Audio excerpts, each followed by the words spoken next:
Suggestion short করা মানে প্রচণ্ড রিস্ক, আর যেটা আমার একদম ভালো লাগে না। কিন্তু যেহেতু বহু স্টুডেন্ট আছে যাদের অ্যাকচুয়ালি বলতে গেলে হয়তো 2-3 দিন আগে সাজেশন তাদের চোখে পড়েছে আর কি, এরকম অনেক স্টুডেন্টস রয়েছে।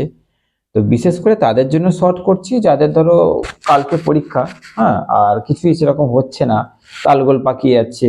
এই কটা কোশ্চেন্স তো তাদের কাছে অনেক বেশি মনে হচ্ছে, কারণ এই কোশ্চেন্সগুলো অনেকদিন আগে থেকে করলে একটুখানি, আর পরীক্ষার মুহূর্তের কাছে এসে করলে প্রচুর। তো আমাকে তাদের জন্য ভাবতে হচ্ছে, আমি তাদের জন্য একটুখানি শর্ট করতে চেয়েছি। তো বলে দিই, দেখে নাও আজকে কোন কোন শর্ট মানে কোশ্চেন্সগুলো শর্ট হচ্ছে। চলো,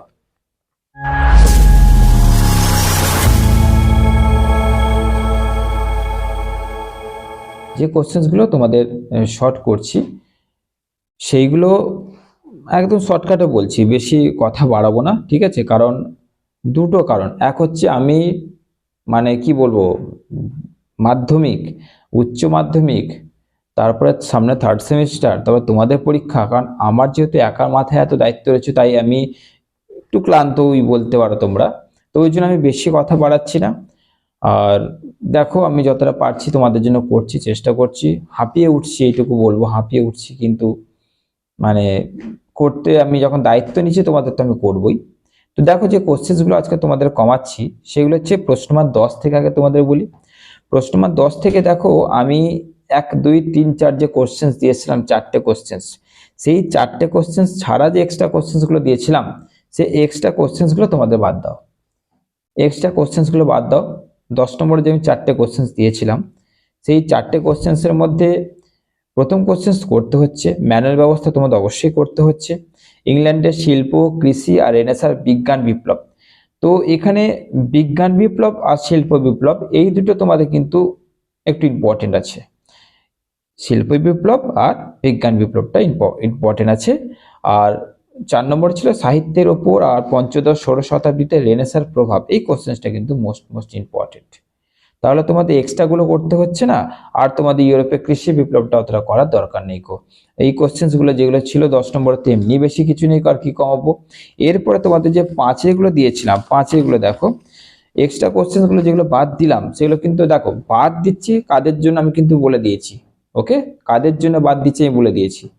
যে একটা স্টুডেন্টের দেখা গেল হচ্ছে না, তারা গুলিয়ে যাচ্ছে, বা দেখা গেল তার কোনো রকম সমস্যা হচ্ছে বুঝতে, তার জন্য আমি সবাইকে বলবো তারা সবাই কমিয়ে দাও, এসব কিন্তু করতে চেও না। আমি আমার কোনো ভিডিওতে এসব বলি না যে চলো তোমরা এগুলো পুরোপুরি ক্যান্সেল করে দাও, এগুলো করো। একেই আমার সাজেশন সংখ্যা কম রয়েছে, তো আমি কমাচ্ছি সেই সব একটু স্টুডেন্টগুলোর জন্য, সেই আমার স্নেহের ছাত্রছাত্রীদের জন্য, যাদের ধরো একটু মানে গুছিয়ে নিতে একটু সময় লাগে, হ্যাঁ, কম সময়ের মধ্যে পারছে না তাদের জন্য। তো বেশি কথা বাড়াচ্ছি না, এবার চলে যাচ্ছি 5 নম্বরে কোন কোনগুলো আমি একটুখানি করতে বারণ করছি। দেখো 5 নম্বরে তোমরা করছো, মানে যেগুলো অ্যাকচুয়ালি করবে না সেগুলি বলে দিচ্ছি। ধরে নাও তোমরা 1 নম্বরে ছিল ধর্ম সংস্কারের মধ্যে ক্যালভিনবাদ আর 95 থিসিস। তো ক্যালভিনবাদটা তোমরা নাও করতে পারো, 95 থিসিস অর্থাৎ মার্টিন লুথার যেটা আছে ধর্ম সংস্কারের, ধর্ম সংস্কারের মার্টিন লুথারটা কিন্তু তোমরা অবশ্যই করো। 2 নম্বরে আমি দিয়েছিলাম ইউরোপের কিছু টিকা, যেমন নববণিক, জ্ঞানদীপ্তি, মূল্য বিপ্লব, শিল্পকলা, মুদ্রণ শিল্প। তো শিল্পকলা, মুদ্রণ শিল্প এই দুটো তোমরা না করতে পারো, এই দুটো না করলে তোমাদের চলে যাবে। তারপরে দেখো 3 নম্বর ধনতন্ত্রের বৈশিষ্ট্যগুলি লেখো, অবশ্যই মোস্ট ইম্পর্টেন্ট। রেনেসাঁ বা নবজাগরণের সংজ্ঞা এবং এর আবির্ভাব অবশ্যই তোমাদের করতে হচ্ছে। আর জার্মানিতে কৃষক বিদ্রোহ, দেখো জার্মানিতে কৃষক বিদ্রোহ তোমরা কিন্তু একদম শেষে একটু দেখে নেবে, মানে আমি পুরোপুরি ফেলতে পারছি না, শেষে একটু তোমরা দেখে নেবে। যেহেতু কোশ্চেন্স কম দিয়েছি, এর মধ্যে কমানোটা খুব মানে হচ্ছে না। আমি এক পাতা সাজেশন 17-18টা কোশ্চেন্স দিলে সেখানটায় বলে দিলাম চলে গেলো, করো না। কিন্তু আমি মানে শেষ মুহূর্তের মতনই তোমাদের সাজেশন দিই, তাই না? 9টা মাত্র 7টা শেষ মুহূর্তের মতনই কিন্তু তোমাদের আমি গুছিয়ে সাজেশনগুলো আপলোড করি। তো যেগুলো আপাতত বললাম সেগুলো তোমরা একটুখানি বাদ দিয়ে হালকা হও, এবং বাদ বাকি যেগুলো বললাম সেগুলো চটচট করে তাড়াতাড়ি দেখে নাও, কালকের জন্য তৈরি হতে হবে। তো চলো, আর প্রশ্নমান 2 তোমাদের তো আপলোড হয়ে গেছে, সেগুলো দেখে নিতে হবে। 2 এর কমনের কোনো কথা কেউ বলতে পারবে না, গ্যারান্টি কেউ দিতে পারবে না, তবু আমি তোমাদের দিয়েছি। ভালো থেকো, সুস্থ থেকো, কালকে পরীক্ষা তোমাদের ভালো হোক।